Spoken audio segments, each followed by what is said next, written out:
Osama, Mohammed, how are you? I'm good. How are you, brother? I'm good, brother. Today is a special episode. Why is that? It's because we have our first official guest, I should say, on today's episode. Her name is Aseel. She talks a lot about, oh my God, I'm losing my words. Development, self development. She talks about just philosophies, and obviously just making your life a lot better. I'm excited to have our guest on today. Welcome to another episode of What Are You Saying? My name's Mohammed. I'm with my co-host Osama. And make sure to follow us at Ways 2.0 on Instagram. Make sure to follow Osama at Kusa300 on his personal page on Instagram.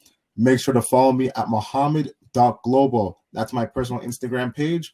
Today's a beautiful episode. Like Osama said, we have a special guest. It's our first guest, right, Osama? First guest, first guest. Yep. So today's our first very guest on the show. Very happy, very fortunate to have her. Her name's Aseel. She's a spiritual teacher, and her goal is to spread knowledge and happiness. So she excels in personal development. She teaches the emphasis of what law of attraction is to you. She also practices yoga philosophy, and also she knows a lot about helpful health. I'm It's a so long day. It's a long day. it's a long day. If they realize behind the scenes, they'll be laughing also. But she will Yeah. also give us some recipes as well to have a good diet and balance. So we're very, very excited to have her. Let's invite her right now.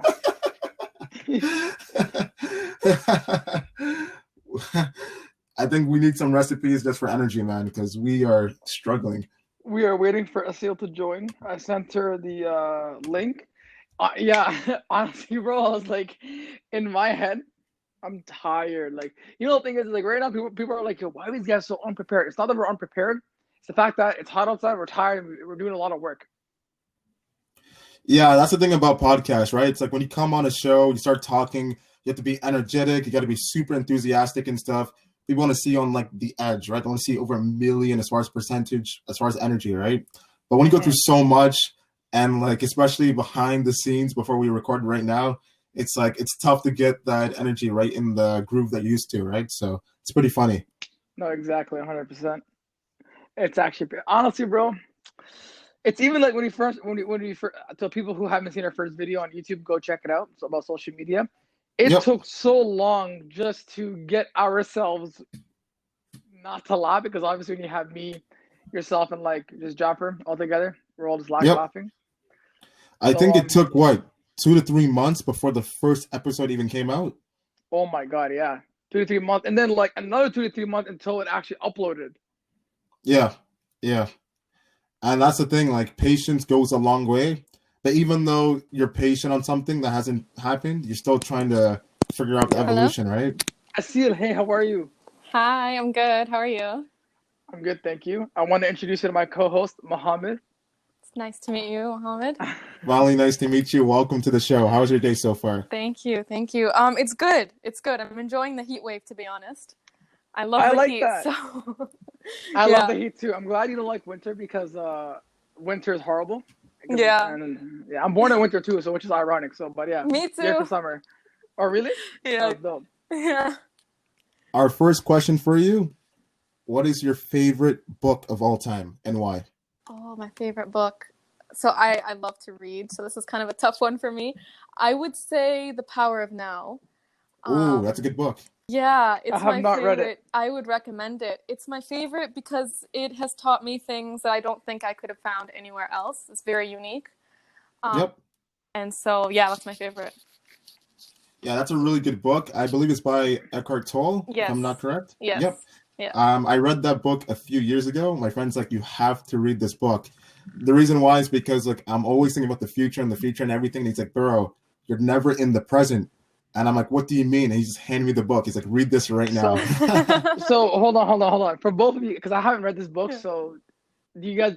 Asil, do you want to give us like I guess a summary of what the book talks about? Because I have not read the book at all. For people who haven't read it, Yeah. maybe they can find out a little bit more about it. Yeah, so the book is basically, so Eckhart Tolle is someone who he explains in the beginning went through a really rough period almost his whole life, and then in an instant had a spiritual awakening, and his life never went back to how it was before, and it was instantly better, and he saw clearer. And so he wrote this book to explain all that he learned in his awakening, which is the importance of being in the present. So in the present moment, as in, not having your thoughts be about what happened yesterday or what's going to happen tomorrow, like being, focused and rooted in the now.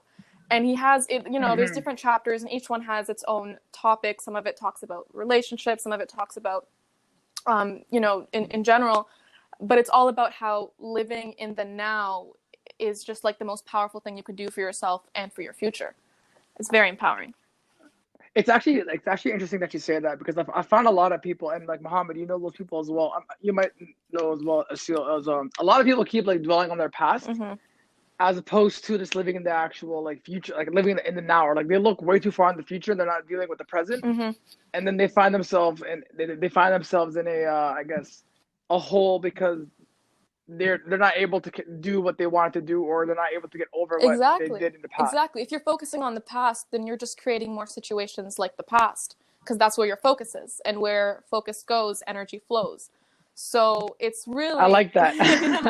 So it's really disempowering to be, always thinking about your past, because chances are you're thinking about circumstances where negative emotions came up, where you were either, guilty or embarrassed, or whatever it is you're rehashing from the past.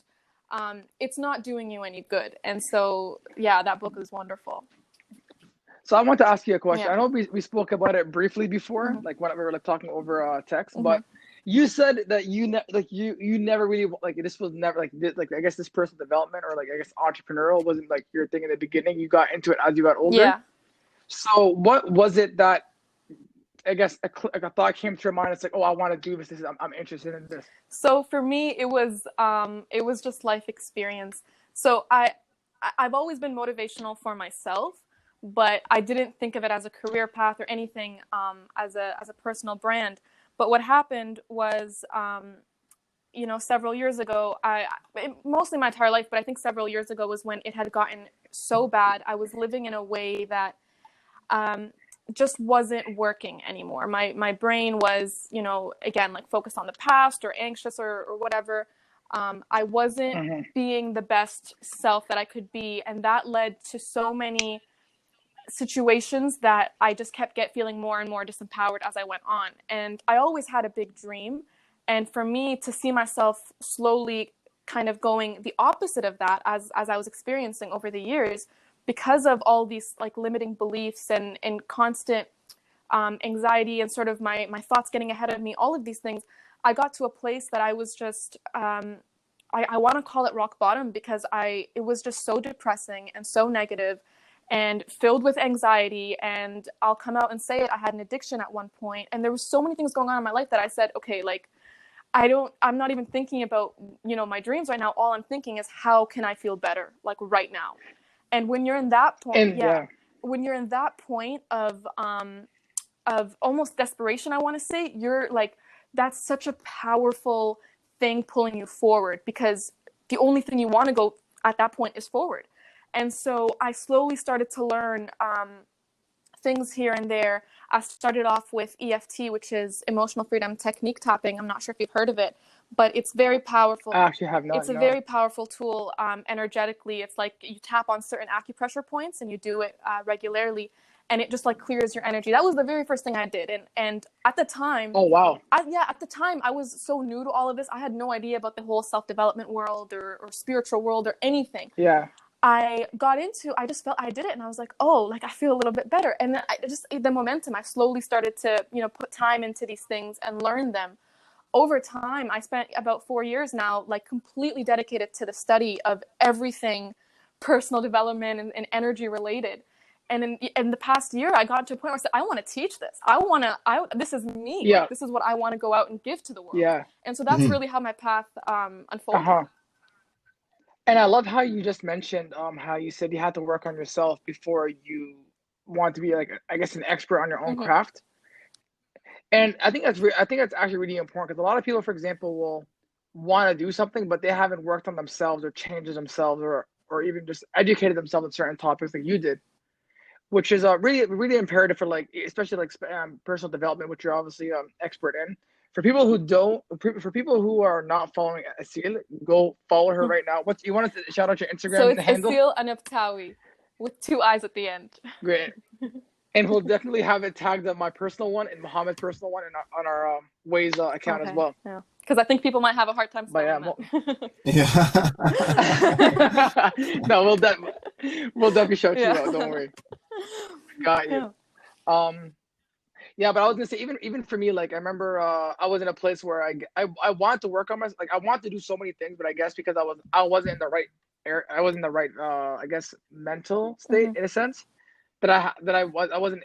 Nothing was clear to me. Like everything was like everything was like blurry. Like I wanted to do something, but like I would always go into like a lot of obstacles, and not the obstacles in terms of or like in terms of like leading up to your projects, but in terms like this like obstacles where I have to work on myself and go and basically just rejuvenate my whole body and like replenish my whole stuff and say, okay, now I can actually focus on what's actually important. Yeah, I think that's so important because the society that we live in today is so overstimulating. Social media and television, and the fact that we can literally do anything anytime and see anyone, our minds are wired to be protecting of us, which means a lot of thinking, a lot of analyzing. Yeah. So it's not our own fault when we are so out of clarity or so in a rut, but it is our responsibility to be like, okay, this is how I'm biologically wired to be, especially in this age where, like I said, there's so much stimulation. This is how I'm biologically wired to be. It is my responsibility then to get, to do the thing that's going to give me clarity, to do the thing that's going to keep me positive and motivated. Because if you're not doing that, you're just simply falling behind. Yeah, I totally agree. One thing I want to talk about is the fact that you said that you studied for a number of years on the concept of energy. Yes. Energy is really important because a lot of people, obviously, we live day by day, year by year, just letting our days go by without actually acknowledging the fact that things does exist, past are simple problems, and we don't really internalize our issues and our problems. So therefore we struggle in different things as far as communication, as far as being direct, and as far as just internalizing our own traumas and tribulations. So people see emotions, obviously people deal with physical emotions. How important is energy? Because people always say that if you're able to see energy and know that people carry energy, good energy, bad energy, vital energy, energy that's I guess you'd say you should stay away from. What is energy and how is it important for you to understand it? So energy is literally everything. From the physics perspective, it is every atom and electron. It's everything. And because we can't see it, people undermine it. We just kind of forget about it. But your body is made up of energy. That is simply at the core of it, all that it is. And so our minds are so powerful, and what our thoughts go into, like they send out signals to our throughout our nervous system, which reaches every part of our body. And if those thoughts, you always have the emotional response to your thoughts. If you're thinking good things, you're going to feel better just naturally. If you're thinking bad things, you're going to feel a bit more tense. You're going to kind of shrink a little bit, and so understanding that, literally what I'm thinking signals to my body how to respond and how I feel. And the more momentum I devote in feeling negative, so the more time I spend a day feeling like sad or depressed, the more that's going to build up. It becomes so much easier to feel sad and depressed that eventually you get to a point where you just feel like this is who you are, like this is me. And unfortunately, I've spoken to some people who have gone in that mentality, and it's not you. It's just the momentum has just built up so much. Similarly, it goes backwards. If you invest that into something that you care about, that you want to go into, your thoughts create energy, right? They send signals. This is, it's just the way that it works. You can read about it in quantum physics. I actually want to recommend a book for people, the sciencey people who might be listening, who want like the science proof. It's not me to Osama. It's called Why Quantum Physicists Have More Abundance. And it's a really amazing book that goes into, quantum physics and the energy field and how your thoughts create things. And it's just powerful. Yeah. Yeah. I was gonna say Mo. Oh, I was gonna say. So in terms of trends right now in America, what's your intake on it? Like in terms of like how people are reacting to, like, it could be anything in terms of like personal development, like how like, in your eyes of view, like do you think the eyes of like the new generation is going the right direction? I think it depends who we're looking at. I think there's a lot of people, and the right direction is subjective, but from my perspective, I think it depends who you're looking at. if you're looking at people who are watching the news all the time and constantly involved in the media, I don't know how much of the right direction they're in, because I know that the news is basically designed to shock people. Like this is how they make their money. They get people to read their headlines to say, oh, I want to read that article. And how are you going to do that other than to put something like so shocking in the title and all that? And so, and I talk about the news because lately with all that's happening, everyone is so tuned into the news. Exactly, yeah. So there's that. But then there's also a huge wave of people who are really kind of focusing on self-development. We're seeing the life coaching field expand so much in this past few years, and continued growth coming. There's a whole large spiritual community, again, that's also growing. So I think it's here and there. Predominantly what I'm seeing, and again, this might just be from what I'm seeing on the news, but predominantly people are more in, fear and in anxiety, which I don't really, if you don't know if you haven't gone through your own self-education, understood the power of your thoughts and your focus and what you can do, I don't necessarily blame you for being scared from watching the news and from all that's happening. I totally agree with you. It's actually interesting that you say that, because you were mentioning something about before how our brain, in a sense, protects us in terms of like doing certain stuff. And I feel until you jump over that, I want to say like ledge is what, like, for example, like if you're like, I'll give an example, like working out, like going to the gym. When your brain will tell you, hey, don't work out because you might get hurt, but you have to you have to force yourself to get out of your comfortability stage to do a lot of stuff. That's why, for example, like the prime example is Corona, where they're obviously saying, hey, don't go out.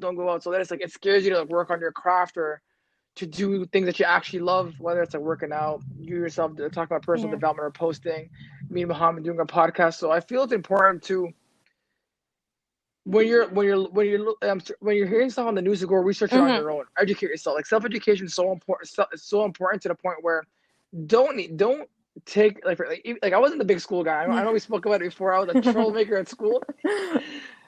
And Mohammed, I know you were saying that thing all the time. It was both of us in the office. That's correctly. We were both. Yeah. We were both in the office 24/7. The secretaries knew our name by you guys were infamous. Name and last name. I was gonna say always in the office.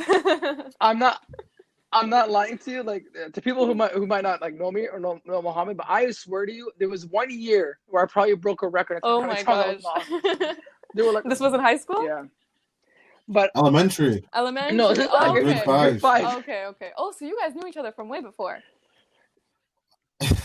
Yeah, I knew Mohammed for grade 1. Since grade 1. That's amazing. Well, majority of our friends are all like, because we stayed in the neighborhood, the same neighborhood for the longest time. So like all our friends, like childhood friends. That's awesome. And you guys are all still in touch. Yeah.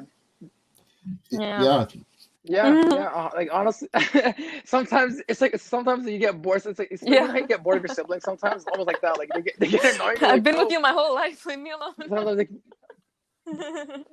yeah, exactly. Like, you start picking up on their vibes. But it's always still Mohammed's my brother. Yeah, it's an amazing connection, 100%. Being able to know Osama and to learn from him as well, right? Because certain things that you go through, you don't have the answers to. So we have someone that can confide your feelings and emotions and thoughts, and it definitely helps as far as the gaps that's going to overcome you if you do not take those steps to figure out what's in hand, right? And one thing I want to ask you is, because you said your favorite book is The Power of Now, which is a beautiful concept. And obviously right now, the whole world is focused on what's going on in America as pertaining to race, equality, and the stance on police reform. So why do you think that everyone is so in the present right now in this history as far as time? Well, I think because in this specific situation, people understand the power of focusing on the now, because, especially with the Black Lives Matter movement, we're understanding that the more you protest, the more you sign petitions, and you reach out your voice in any way, the more of an impact you're going to have. So for that specific situation, absolutely focusing on the now is what's going to get you to reform and to a more equal future. Is that what you're asking? Agree. Yeah. Yep. Exactly. Sorry? Yeah. Okay. Yeah. Yeah. That's a beautiful answer. Mm-hmm. One thing I actually want to ask you about is the fact that you're actually known for yoga philosophy, which is something that's new to me, because obviously if you're a guy, you just think about yoga as far as like some form of exercise, you stretch. Yeah. There's always a stigma. There's always a Yeah. stigma on yoga for guys. Like one of my friends actually does it. He says he loves it. Like it's like it helps Mm-hmm. him like meditate in a sense. But Yeah. yeah, but why do you feel yoga? Why do you feel like two questions? Why is yoga so important? Why do you think guys don't do it? I think guys Or don't they, do it, yes, because of the stigma, especially in the West, where it's like yoga is not very well understood. It's just seen as, you know, a sport. Maybe like one time I was telling a girl I knew that I do yoga, and she was like, "What? Yoga's for old people." Like it has a stigma, you know? And I was like, "What?" Like, and especially because it's so associated with flexibility and calming, I feel like guys just have more of a stigma with it and see it more as like a girl thing. Yeah. But yoga is widely misunderstood because sorry, go ahead. Yeah. I was to say, how important is it? So I'll like explain the backstory here on how I got to this point with yoga. But I started out yoga like most other people, just sort of like stretching after a workout, and that was yoga for me. And eventually I just found it to be really empowering as I like gained so much control over my body and, you know, enhanced my flexibility and all these things. Eventually I went to do a yoga teacher training course in Bali, which I completed not too long ago. And that was where I learned the yoga philosophy, which was like mind blowing. And that's when I learned yoga isn't just an exercise. Yoga is a way of life. And in you know, the Vedas in ancient India, where yoga originated from, it's so much more than just moving your body. It's literally like an entire way of life. There's someone named Patanjali who's very famous in the yoga world. He wrote the 196 Yoga Sutras. And so these are all sutras, like each statements about the way that a yogi should live. And it's all very much in a mindful, loving way, in a way where you're promoting peace, where you're, you know, there's truth. And it's so important. If you don't have to like ascribe to that, but just the regular practice of yoga allows you to slowly get control of your mind so that it's not out of your control. Because as I mentioned, if you're not actively taking steps to bring awareness, you're just gonna be lost between the cracks. You need to be active with this. And so yoga helps you slow down, helps you take more control of your mind, allow your mind to be quiet, so you're able to focus it on the things that serve you. On the body level, it just gives you so much discipline, so much control over your body. Like you're holding, you know, I practice something called yin yoga. So it's a specific form of yoga where you're holding each posture for at least 3 minutes. It's a very slow form, but the postures are like so difficult. And so what you're learning is to hold a really uncomfortable posture for at least 3 minutes. The amount of discipline, and that's the thing. There's no way I could do that. Can do it, and it's just a skill, and it's like you build such strong self-discipline and motivation through it. So it's really helped me in my journey. Yeah. I'm not gonna lie. It's because I feel I'm Arab that I'm not able to be flexible. So I feel like yoga will just hurt. I think it will be good. I just feel for me, it has nothing to do with the stigma. It'll be painful. I just feel I'm not sure why I haven't tried it.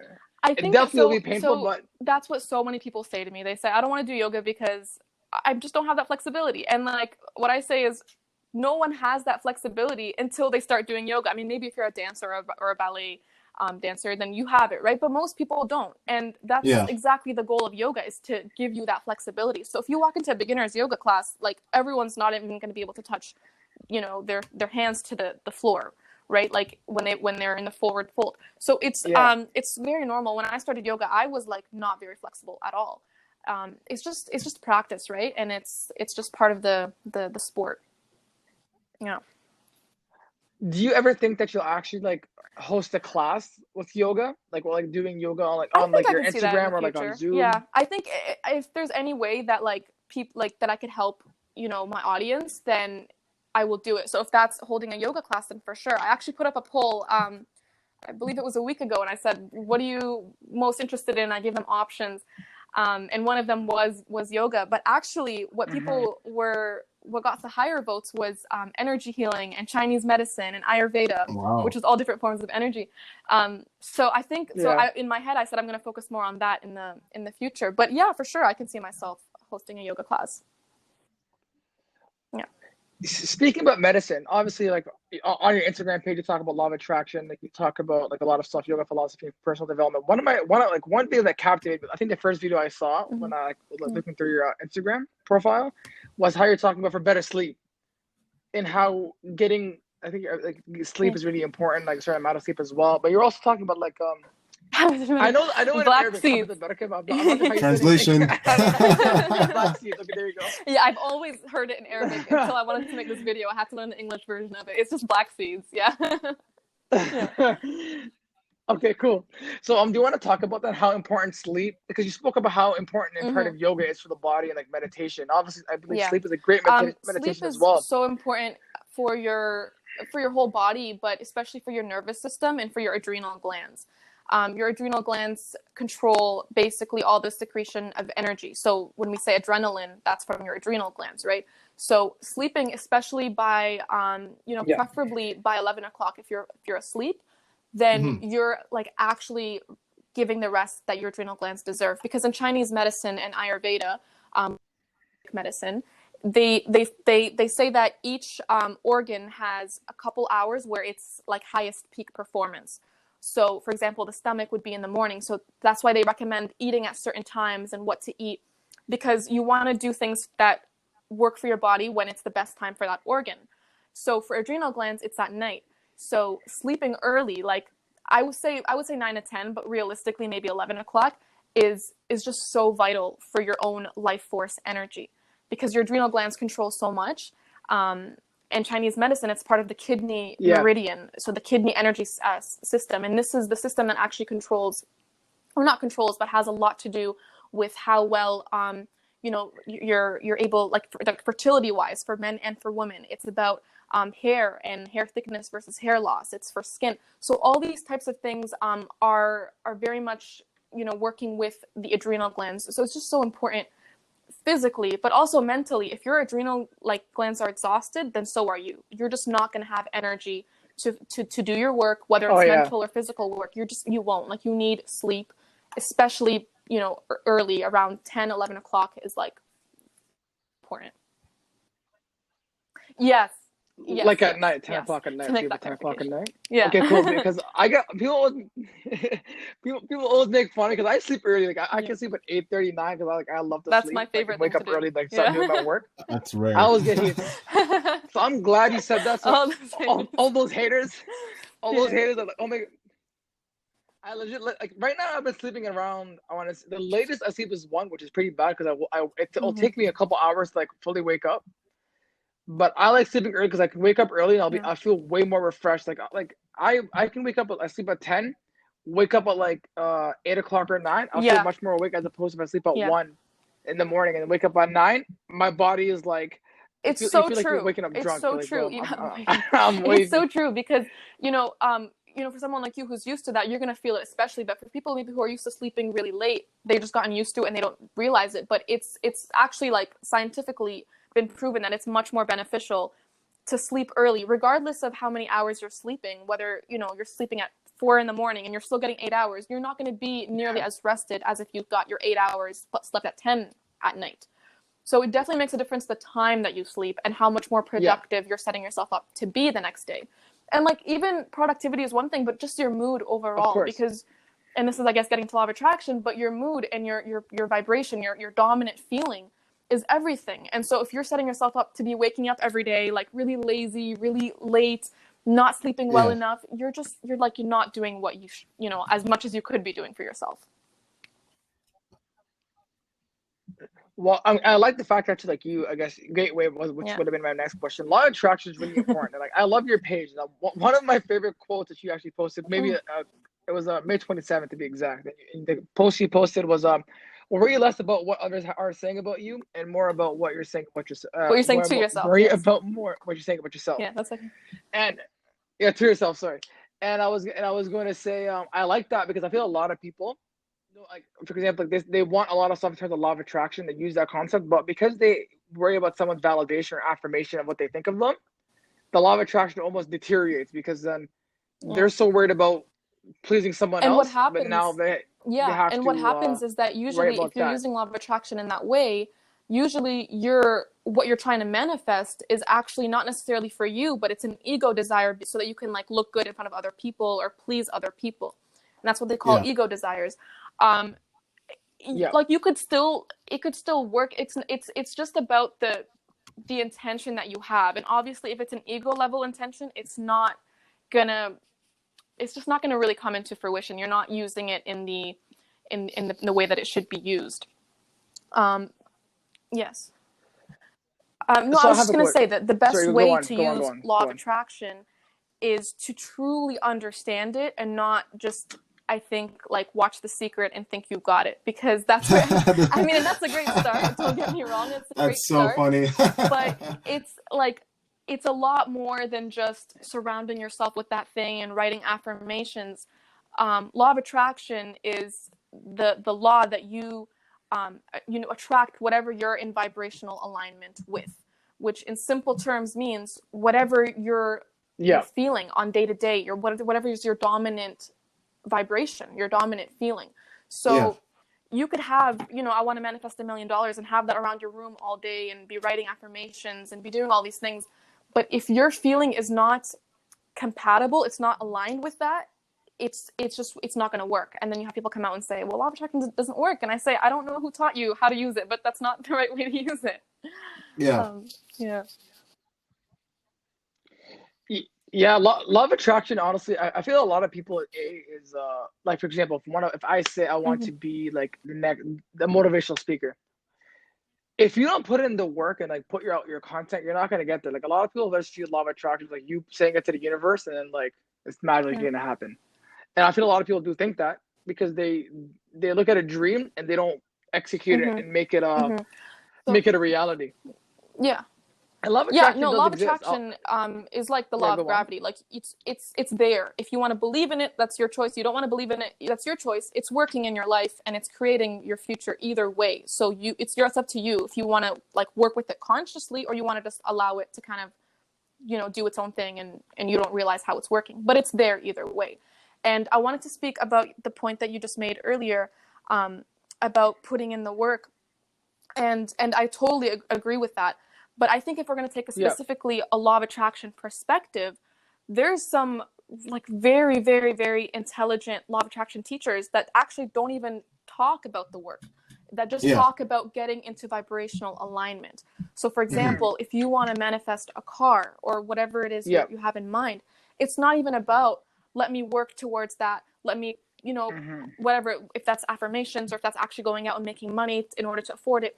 It's how do I get in alignment? Okay. The absolute, like the bottom line that you're aiming for in life is fulfillment and happiness. That's just what people essentially want, right? And then we go through things like, oh, I want that car, I want that lover, I want that job. And these are all great things, but that's kind of what you're trying to manifest because deep down you think that's what's going to give me that feeling, right? That fulfillment, that wholeness, that happiness. Law of attraction says you want that. Okay, don't focus on the thing necessarily, focus on the feeling. And what that looks like, for example, is every day having a gratitude journal, because when you're writing gratitude, you're feeling automatically, as you're writing and you're grateful in your gratitude journal, your feeling automatically becomes one of wholeness, because in gratitude, you're closer to God or that higher power, that whatever one you believe in, right? When it could be, spending time with people and just in your head, mentally just saying, like repeating how much, love you have, just sending out love for them. It's all about exaggerating the feelings that you want to have, creating them in your now, and that's going to get you the car and the money, whatever it is that you're trying to manifest. You don't have to work necessarily. You're still working, don't get me wrong. You're still going to work for it. But law of attraction work isn't working for that. Law of attraction work is working on your own vibration and dominant feeling. I actually like that. I never thought of it that way in terms of like working for a feeling and like actually I had this is the first time I took it from that perspective. It makes a lot of sense because like I've always agreed the law of attraction concept, but yes, you learn something new every single day. So But I wanted No, to I ask was you. just agreeing with you. I was just agreeing. Sorry, actually, go on. Yeah. Go on. What do you want to say? Okay, cool. Before the personal development, like what So is ever it that since you I was wanted to do younger, I wanted before? to be a speaker or a singer. I didn't know what. I just wanted to use my voice. That's like as clear as I got, right? And so my idea of that, as I grew older in the society, that I wasn't really exposed to many entrepreneurial people or things like that. I kind of grew up in that way of like go to school, get a job, Yeah. get an educate. Like that's just how it works. And so Yeah. I was going down that path, and my idea of using my voice was, Yeah. I'm just gonna, get a PhD and become a professor and like teach and professors speak. That's something that works for me. And so that's kind of how I thought about it. And I got as far as my master's degree until I realized like this whole thing happened, which I spoke about in the beginning, when I was like, no, I'm not doing this anymore. And I started, changing my life and learning and doing all these things. Yeah.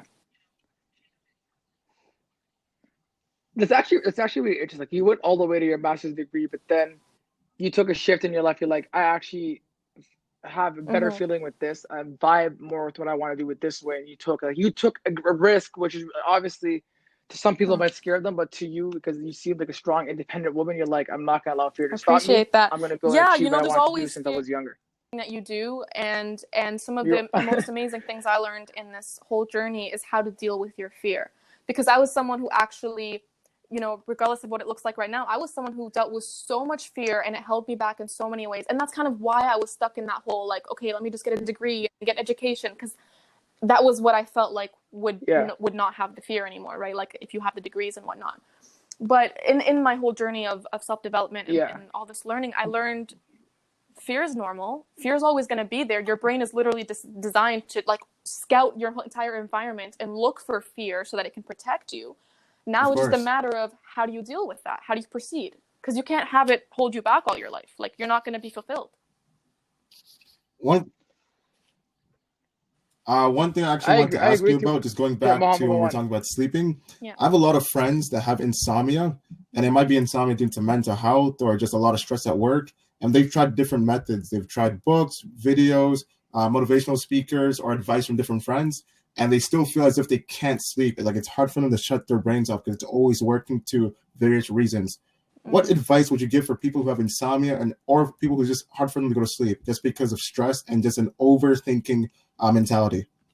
So whenever we talk about anything to do with overthinking or anxiety, it's always just a matter of your brain simply has control over you. You're not in charge of your brain. And when you approach it that way, you say, okay, so how do I take control of my brain so I can choose when I want it to relax and sleep and when I want it to be functioning and working for me? And that's just a matter of getting into the habit of meditation, because meditation is the skill of mastering your mind. I wrote this in one of my posts recently. It's just the skill of mastering your mind. And when you master your mind, it's not in like, an evil way. It's just a way of, this is my mind. It shouldn't dominate me. If I have insomnia, it's to the point where I can't even sleep. Yeah. There's something I need to do here that will allow me to get control. And I'm not saying, especially if someone has insomnia, I'm not saying it's going to be easy, right? Like meditation is something you got to build up. Of course. So I'm not saying you're going to see results in the first day, but I'm saying go through that pain of learning this new skill.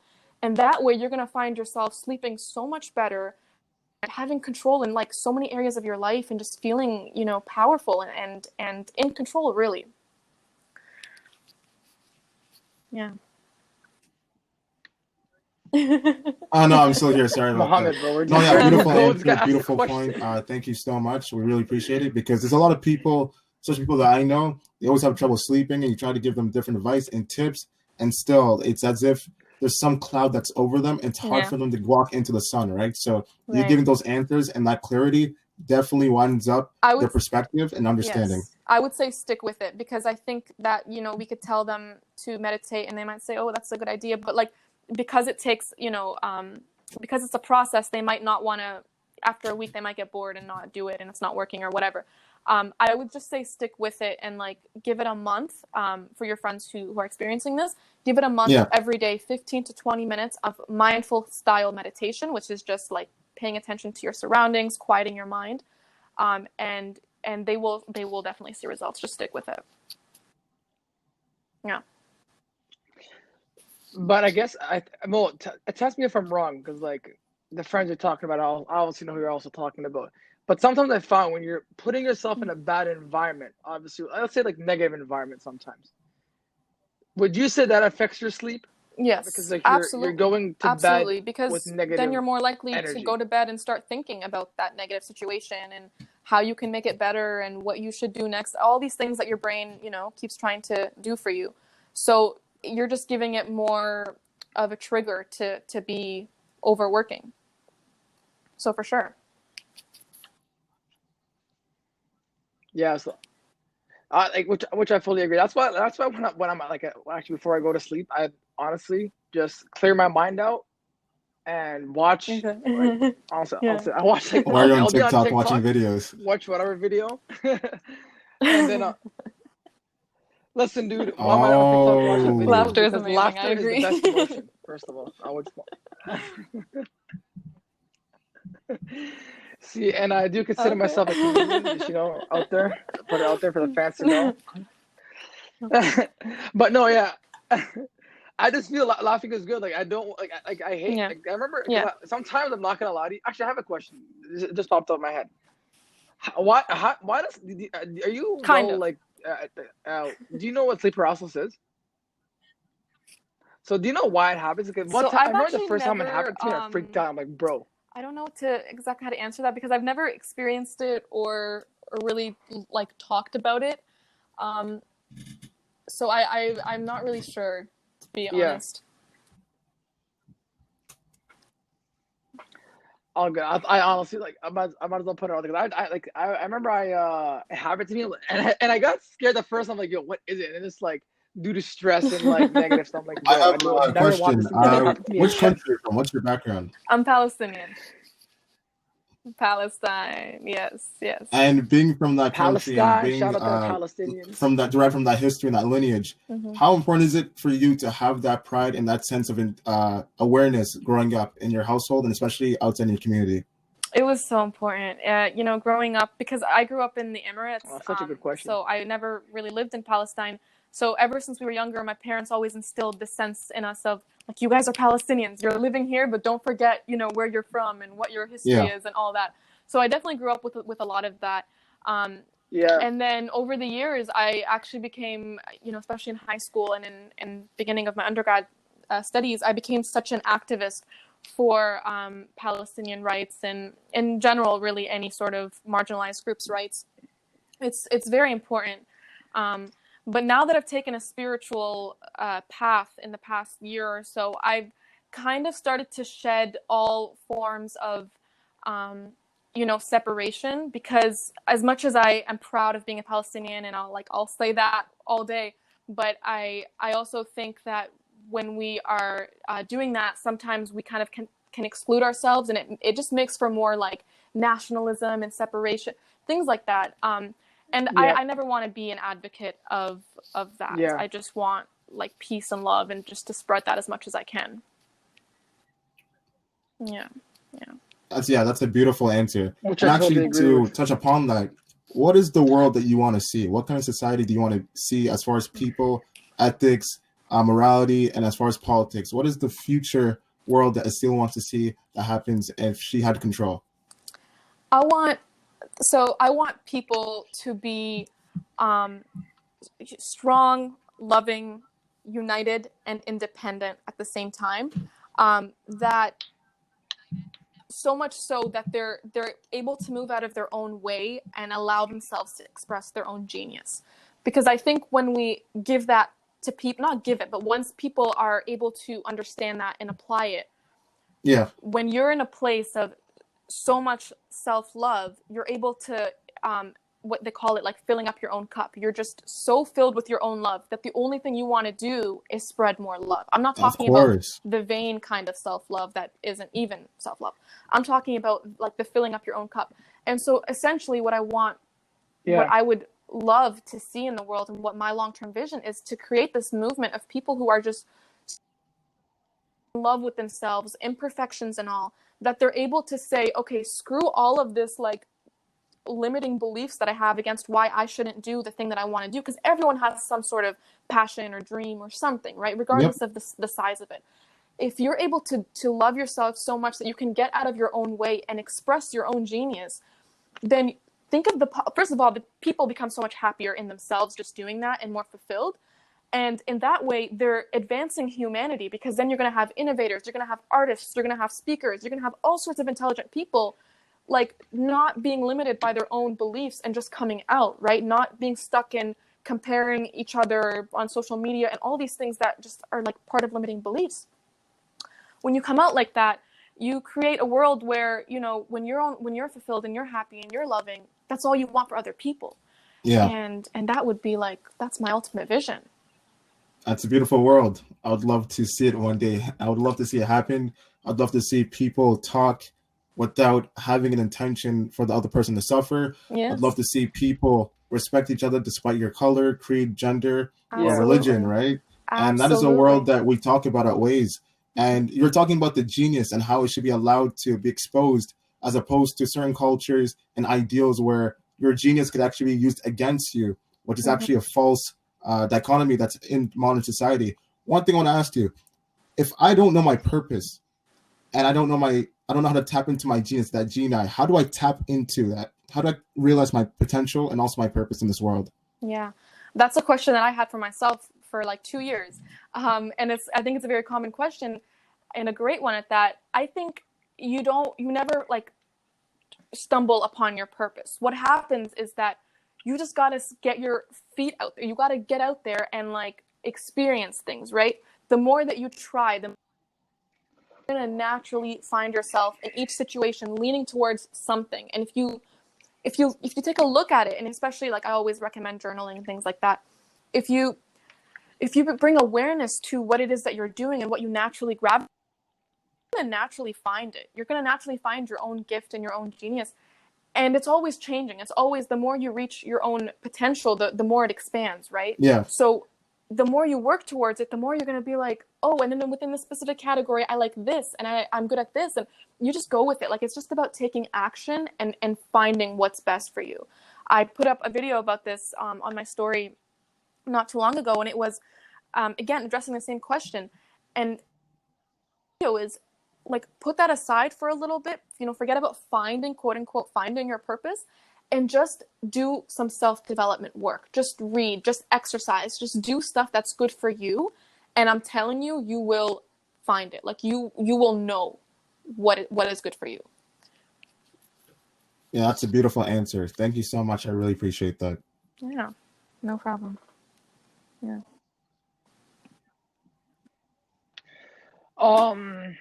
Yeah, you know what's so interesting is like, because you're talking about like finding your purpose and stuff like that. I feel a lot of the times people we're always taught at a young age, oh, like you gotta have, like, you graduate, you finish high school, you graduate university, and then like you go start a family, as opposed to that's not the life you after you leave like your university or college. It's not the life that you actually are living. Like, you start figuring out your life. It's like, okay, what do I actually want to do? So I don't think people should be scared. Like, you're never too old, you're never too young to do what it is you want to do. Like, obviously, like, it's cliche to say, because you always hear these motivational speakers talking about it, but I don't feel that in this generation, were they our age right now, would they be able to say that and obviously deal with the pressure you have, obviously, among certain cultures. Like, obviously, when you're Arab, like, you might know as well as like, to tell your parents like you want to be like an entrepreneur to some Arabs, like, yo, what are you doing? And I think like, many cultures are you're like risking your degree away. I think it's just our parents came from it's just a very different society that they came from. Even though it was only, 20, 30 years ago, it's a hugely different world. Back then, having a degree meant you were secured for life. You're going to get a job, you're going to have benefits, like, you're good. Nowadays, you have people who graduate with master's degrees and PhDs and still have trouble finding jobs. Nowadays, the job market is much more competitive. And on top of that, as we continue to evolve, people are finding that I don't want to be stuck in a job for 50 years and then retire. And then, I don't want that to be my life like it was my parents' life. That was like a success for them, right? In their days. That's what they considered successful. For us now, it's like, well, we want we want to be doing something that we love, and we want to be, earning a good. There's so much more, I think, as humans evolve that changes, and so our parents might not get it in the same way that we do. Yeah. I think the reason why they don't get it is because, for example, like right now, I remember I was talking to one of my friends who also has his own page on Instagram for cars, and we were talking. I told him that for me, I can't, like, it's almost like, I guess the analogy like math. Like there's obviously multiple ways to get the number 6. Like you can multiply, subtract, add, and like divide. But within those, also addition, subtraction, multiplication, division, there's also different ways of getting the number 6. Similarly, I think in life you can succeed no matter what ways. Like what might work for you, Aseel, might be working differently for me, or as well for Mohammed. And I feel like people have to understand, like going back to your original quote about stop thinking what people have to say about you. Just focus on yourself. Like if you want to be the top motivational speaker, the top actor, just do it. Like hustle on your own in silence, and then go out of your way to do it. Because eventually, if you're even for me, I did a 9-to-5 job, and I could not do it. I legit would leave early because I was like, I'm done. I have no one else to do. And my manager would be like, hey, where are you going? I'm like, yeah, I'm just going to finish my work at home. I'm doing nothing here anyways. He's like, okay, buddy. That's right. One question I actually want to ask. Sorry, continue, Osama. Yeah. One question I actually want to ask you is, obviously, you teach people, you're constantly learning, and you have a goal for yourself, right? And that goal is on a short-term goal, but it's also a long-term goal. So this question I want to ask you is, who is the person that you see yourself becoming 20 years from now? And not only are you going to talk about the vision that you see yourself 20 years from now, but what are the steps that you're going to take to be on that pathway to your ultimate journey? That's a really good question. The person I see myself being is me, but like 100 times better. So, improved and refined in all areas that come up as I move forward in the journey. I want to be a much stronger version of myself in the sense that I'm able to get up in front of a crowd and teach and inspire. I want to hold workshops. Like when I was in Bali, there was another group in our same resort they had workshops for a week, and it was so beautiful. Like I want to do that one day. And bring people to a really nice country, stay for a week, and teach them all sorts of things about meditation and spirituality and motivation. I hope to write a book one day. So there's many things that I want to accomplish, but essentially who I want to be is just a constantly improving version of myself. Yes, for sure. Because if you're not, which is really you're kind important, of stagnating, and in a universe that's always expanding, in a a culture that's always evolving, then you're not just stagnating, you're actually falling behind. So it's your responsibility to always be moving forward. And I believe there's a second part of your question, Mo. I'm sorry, I think I forgot it. The second part is, it's a long question. So also you just answered the first part. You have the vision, you know who you want to be. Therefore, that's set in stone. Now, 20 years from now, to becoming that person, what is the steps you're going to take? Walk us along that journey to becoming the ultimate version of yourself. The ultimate version of myself is a lot to do with, so first of all, it's vision, right? Second of all, it's intention. I'm very clear on my intentions and act as much as I can from a place of those intentions, because that is ultimate success, right? It's not what we have been taught. It's being in alignment with who you are. So intention's the second step for me. Third step is to always be focused on my fitness. I think this doesn't get as much attention as it deserves. Fitness is everything. It doesn't matter how you exercise, but exercising is everything for your health and for your mind, especially for your mind. You won't have the energy to do anything if you're not able to go on a run, 3 days a week, or if you're not moving yourself, right? You need to be able to be giving your body that love in order to have the motivation and the energy to move forward. So I will always fitness. And sorry, I don't mean to. I agree. People out. Mohammed, did you hear that? I'm just telling you what I know. No, fitness is a huge, it's a huge. Yeah, it's so important. And That's why I'm gonna start doing yoga. Yes, yoga. I'm just playing. And I still go on.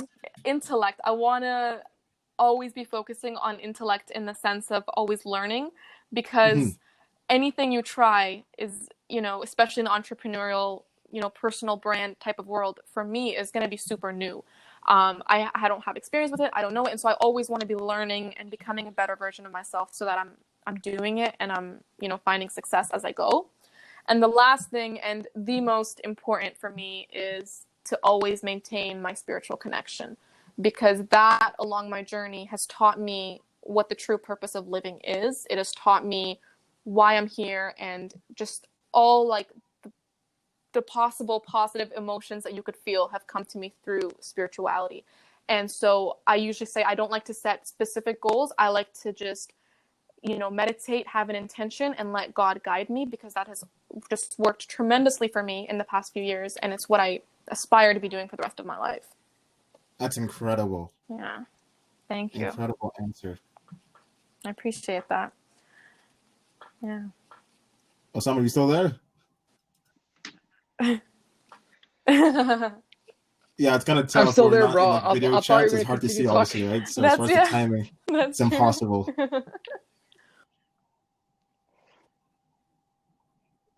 Well, don't worry. Pausing is a good form of becoming a motivational suspense, speaker. yes. Like, you're creating that suspense for the next question, for the next segment.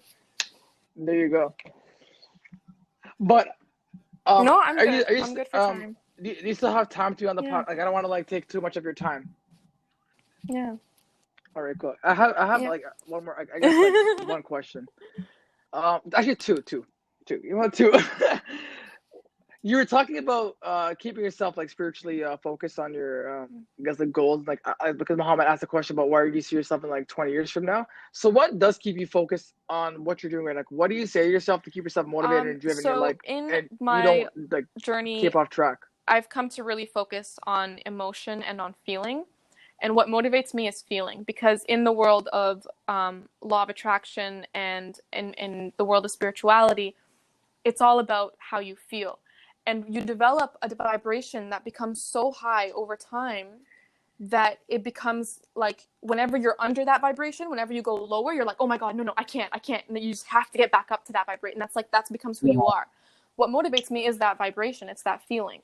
That feeling of contentness, of satisfaction, of gratitude, and that feeling of alignment with who I am. And when I'm in alignment with who I am, that's when like my soul comes out. And this is more spiritual conversation, but when I'm in alignment, my soul, I'm in a better position to receive, information from my soul or whatever, and it comes through a feeling, and that's what that eventually comes out as. Who you are is, you're just meant to be using your voice in whatever way, and I just go forward. So it's really about maintaining that feeling, and then it just happens for me. As it could for anyone, not just for me. Yeah. So if you're, for example, which is interesting that you say that. So for example, if you're not feeling, like, let's say for example, you wake up one day and you're like, I'm not feeling to work. Would you like wait and take time for yourself because you don't feel like you can put as much effort as you would when you're... If it's a pressing deadline, I gotta 100% work. Satisfied, I don't have that luxury. But in most cases, what I do is, so I have a morning routine. I'll get up, I'll do my morning routine. After that, like, I'm wired for the rest of the day. So usually just from the morning, I kind of set myself up to be in that vibration. And then I sleep, like before I sleep, I write my gratitude journal and whatnot. So when you have that vibration and then you fall asleep, you wake up, it continues. So I kind of set my schedules up in that way. But there are obviously days where I have no energy to do a morning routine, or I have no time or whatnot. And in those days, I kind of just push through as much as I can. I'll take breaks here and there. I'll do like a 10-minute yoga, session if I can. I'll just try to squeeze in anything that will connect me back to like that standard that I've set. And and the good thing is, you're just talking about the spiritual alignment and how it's very important, obviously, to connect to a higher power. So therefore, you're able to use that to transcend what you want to do physically on this earth. One thing I want to talk about is actually the power of the subconscious mind, because a lot of people obviously we have our conscious, and that's something that we use on a daily basis, but we never really ponder or contemplate about the subconscious and what it could do for us. If you really expand about the power of the subconscious mind and what steps can we do as far as to connect to it and see the difference in our daily lives. Yeah, subconscious mind is everything. They say that it's what's actually running the show. Your conscious mind is just kind of going with it, and your subconscious mind and beliefs and attitudes are what's running your life. So it's very important. And the ways we can access it is through meditation. It's through slowing down. It's through hypnosis. All of these things, when you're in a place of such calm, like you're in a really calm state, but you're still awake, you're still conscious, that is literally the perfect, way to access your subconscious mind. For, people who are more like me, who have that spiritual kind of lens of on their life, I kind of gave up on the whole subconscious mind conversation maybe 2 years ago. I was so excited because then I started to like really get in connection with, like the soul part of me, the wholeness. And that I found, in a way, you can kind of treat it as a subconscious mind because it really is what you want to bring out into the light so that it could lead you, whether you want that to be your subconscious mind and clear it of all negativity or whatever. And allow it to lead you in a positive way, or there's many ways you could do it, but I find that when I meditate consistently and I quiet my mind, you get past your ego. That's the ego part. It's the separation part of you, right? The part of you that says I'm me and like you're you and we're different people. That's ego. Spirituality is oneness, right? It's that we're all that same energy in just different bodies.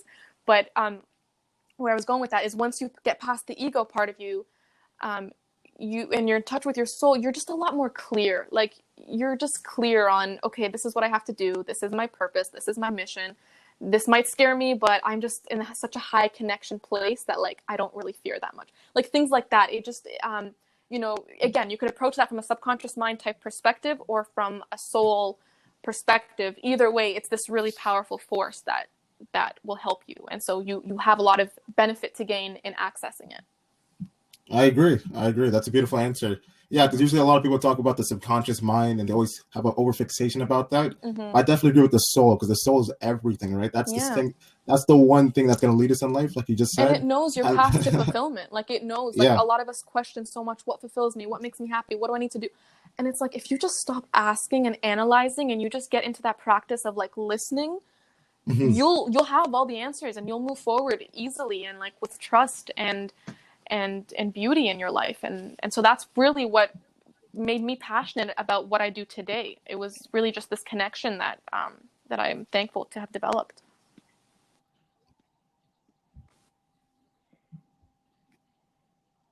A lot of people, because like you're mentioning, like they should analyze more rather than just like ask themselves a lot of questions. I'll fear for a lot of people. This is what I've seen. Not sure like if you would agree or disagree. I just feel that some people, when they start analyzing, they start questioning themselves and like, well, am I doing something wrong? Am I why hasn't this happened? Like I remember like one time I was having a conversation with one of my buddies, and he was self-doubting himself because he didn't see, I guess, the success or some sort of entitlement in terms of his brand. And I told him, maybe you should go back and analyze what you're doing. Maybe you're doing something wrong. Maybe there's an error in terms of why you haven't hit that next peak or that next set, like I guess, set point in terms of going to like stage 2 or stage 3.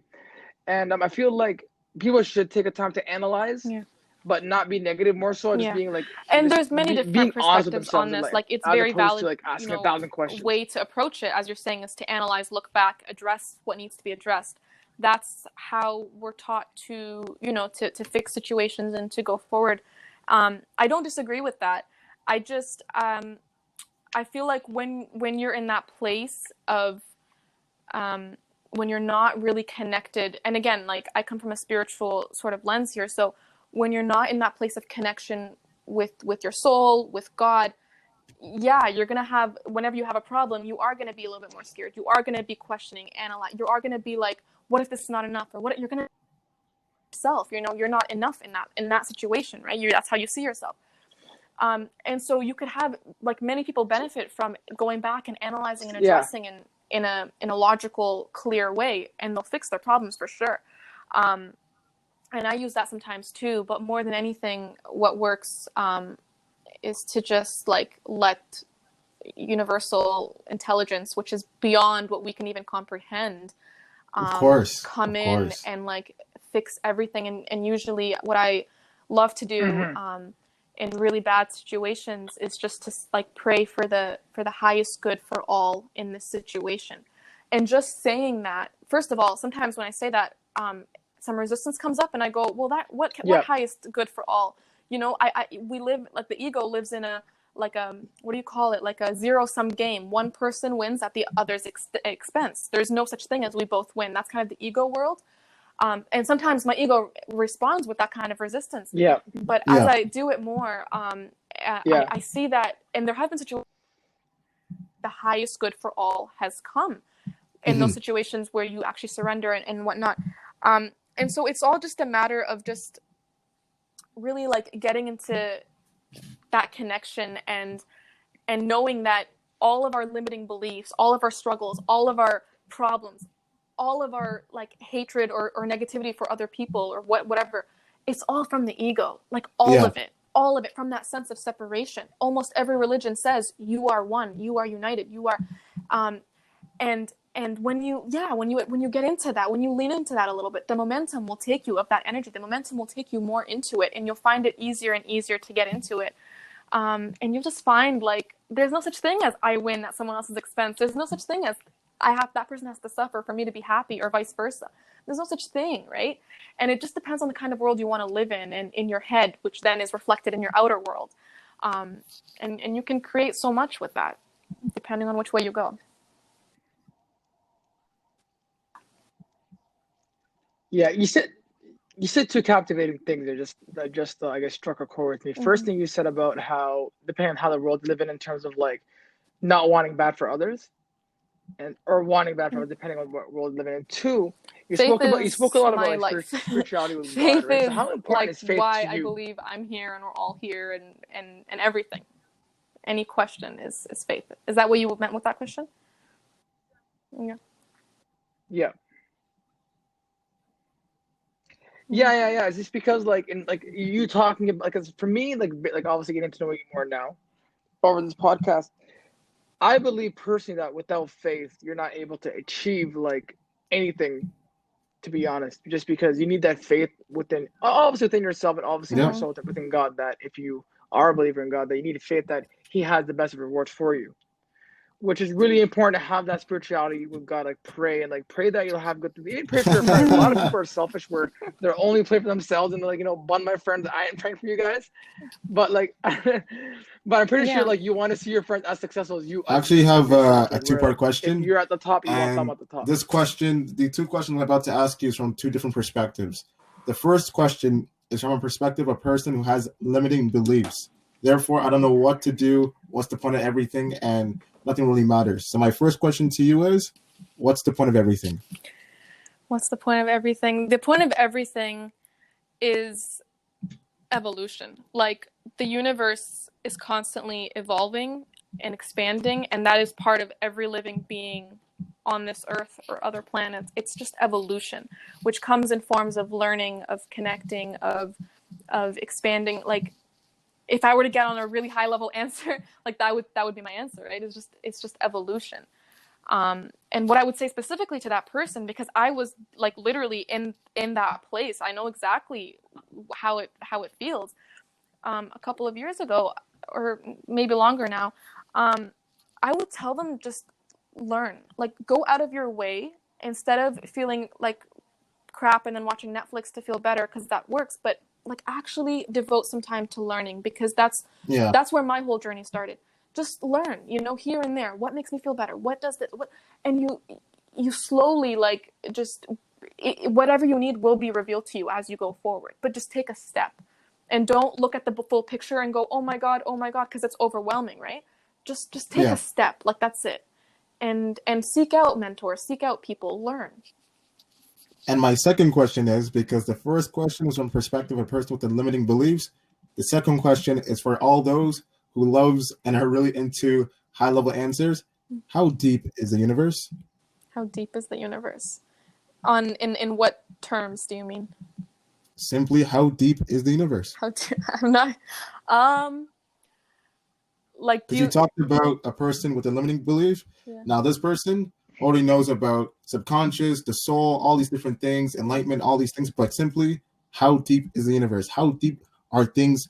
How deep can an idea really go? And how deep could things really manifest itself if you really focus on that internal struggle as far as trying to reach that potential outcome of manifesting yourself in the highest of forms? All that also stems from how deep is the universe, right? How deep is the universe? I'm gonna say the more you tune in, the more you connect with the universe, the more you have your questions addressed. And something very profound that was revealed to me was this quote that said, the ego analyzes, the spirit accepts. And that to me changed everything, because I'm like such a thinker. I've always been in my head and always a thinker. When I started to think in that way, I was such a thinker, means you're also an analyzer and overthinking. Yeah. I started to be like, every time I started to overthink, because listen, like you could ask a million questions and then within each answer go in deeper in terms of the universe. Like I wouldn't know where to begin, where to end. I can't even say that I even have. It's a tough question. But I really trying to apply this in my life is just the idea of the ego analyzes, the spirit accepts. And you're so much more at peace when you're just like, okay, this is the way it is. This is how it is. And you just kind of take a deep breath. I'm not saying don't do anything about it. I'm just saying just accept it for what it is and then move forward.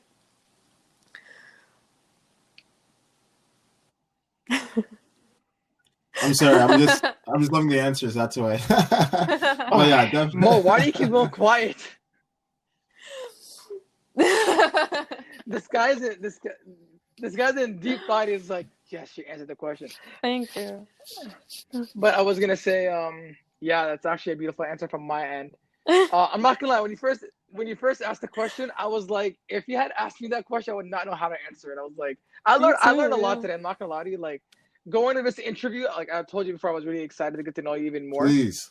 Because obviously, because I love all your content that you guys. By the way, go follow her again. What you want to shout out your Instagram account? Don't worry, we're gonna write it down on Instagram. Thank you so much. This episode will be coming on Friday, so you're gonna hear yourself. You sounded amazing. You did amazing. You have to. We want you to come back on our episode. Maybe talk about a topic that obviously you're interested in. Mm-hmm.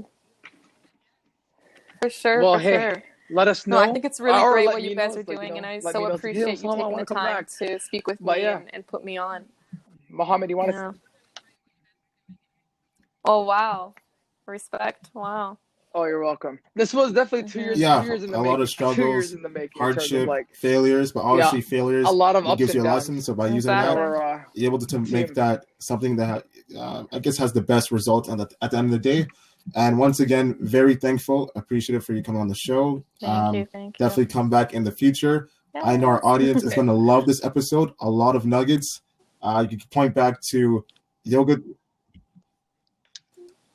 I don't want to say bullet points, but like wait. Remember they changed it from bullet points to nuggets? Nuggets. Back in elementary school, like you can't say bullet points anymore. You have to say nuggets.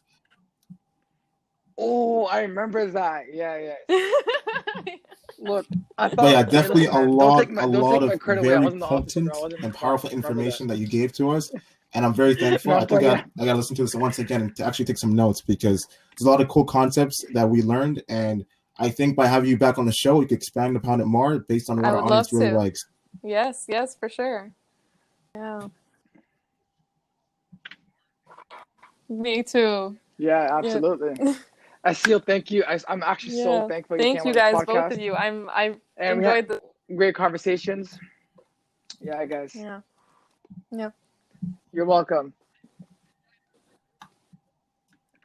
We loved it as well. I know, like, all the questions that Mohammed asked, I know that they were definitely tough. Because it's two perspectives, right? So I know, like, for a limiting person, they don't really see it. And for a person who's in high conscious form and thought all the time, they're always contemplating how deep is the universe, obviously, right? Mm-hmm. And it might be the universe, God, different things that you believe in. But obviously, when you reach that point and that stature and that level, as far as enlightenment or belief or meditation, whatever form that you strive upon, there's always a constant strive to reach that point of understanding, because you'll never ever reach that understanding in your life. So people are always after that chase. So when you ask how deep the universe is, obviously, where can you start from? Like she said, like, I don't know where to start from, but I know where I came from, and this is where I'm trying to go. So it's always to hear a beautiful answer like that. Thank you. Yes.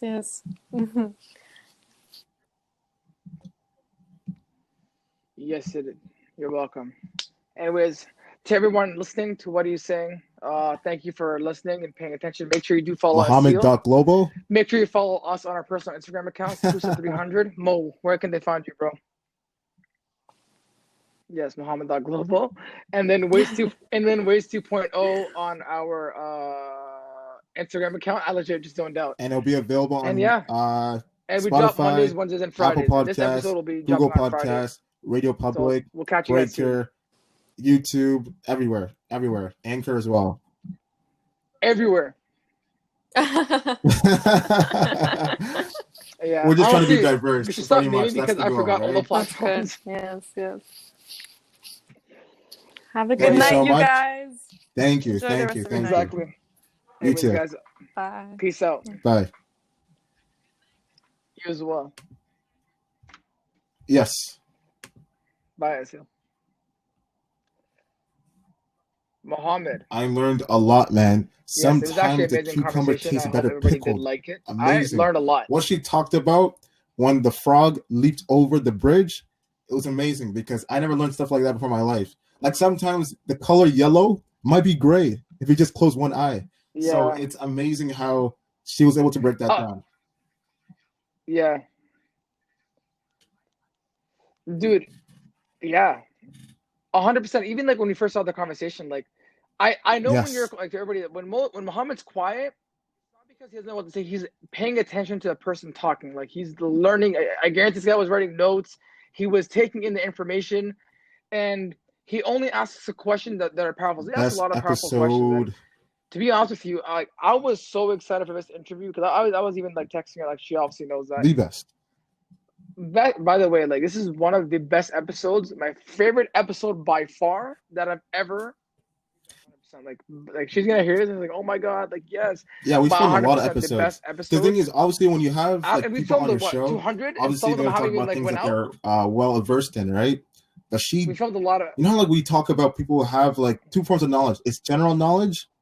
Yeah. So you know, we talk about like two forms of knowledge. It's general knowledge and specialized knowledge. She has specialized knowledge in so much different concepts and different avenues that it's like, man, I have to learn as much as possible, right? Because obviously what she wants to be in the future, 20 years from now, is definitely going to happen. Yeah. So taking that chance, bodied. Yeah. So we got to have her back. I still bodied it. A 100%. We had to have her back on the episode, and obviously, two, just how her transition from going to, obviously, she took the school route, going to university, getting her master's degree, and then she realized that that's not what she wanted to do, and she took a big risk, and that's a strong, independent woman taking that risk and saying, "I'm gonna go do something that I actually love," which is so important to a lot of people. Of course, even to young girls. Beautiful example, beautiful method, beautiful techniques, really and obviously when you have that aura and that character, it expounds upon what you really want to do, and when you do it at the best and the highest of levels, it comes back in ways you're not even expecting, right? So the fact that we're able to have this conversation, just the two of us with her, we don't know who we're gonna affect. Maybe 2 years from now, 5 years from now, like we'll never know the impact of this conversation until it reaches highest form, and I'm excited for that. 100%. Bro, she affected me, like when she was talking about law of attraction in terms of feeling as opposed to the hard work aspect. Like, do it for the feeling that you want to feel. I was like, I never thought of it that way, because I was like, and again, like you learn so much. I learned so much from her genuinely throughout this conversation. That's why, like, when there was pauses, it's because I was taking the information in. I was like, oh my god, I'm like, bro, if we were live, like if we were like actually in the studio, we had our own studio, like you could like obviously right now like it wasn't on video, so you're not able to tell the emotion. But I felt the emotion. I legit felt like in terms of like how she Yeah, I was agree. I conveying her definitely message agree. to us And and once conveying the again, message to the we want to world. thank her for coming Mind out. you, We're gonna it have was her back powerful. on the show for sure. I want to thank you for allowing me to do this podcast with you. I want to thank everyone for listening. I want to thank I want to thank Definitely. God for allowing us to have this medium to therefore express our thoughts, views, ideas, and to expound and grow our perceptions. So therefore we could bring the best Platform. show, content, Always thank God. message, and to ultimately heal, right? Just like you said, heal Yeah. ourselves, our family, community, and ultimately the world. So that's the goal, man.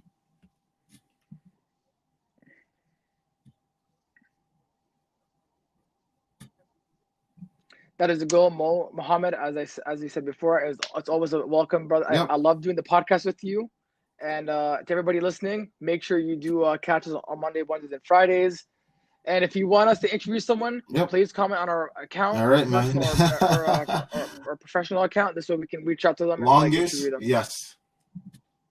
Yes, It was sir. worth it, man. Easy, but this is our longest episode, by the way. So everybody watching was like, this is Same. the longest episode so far. Worth it, and I'm glad she was on our. Thank you. I'm glad she was the Peace, first man. guest. Take care. Yes, sir. Anyways, brother,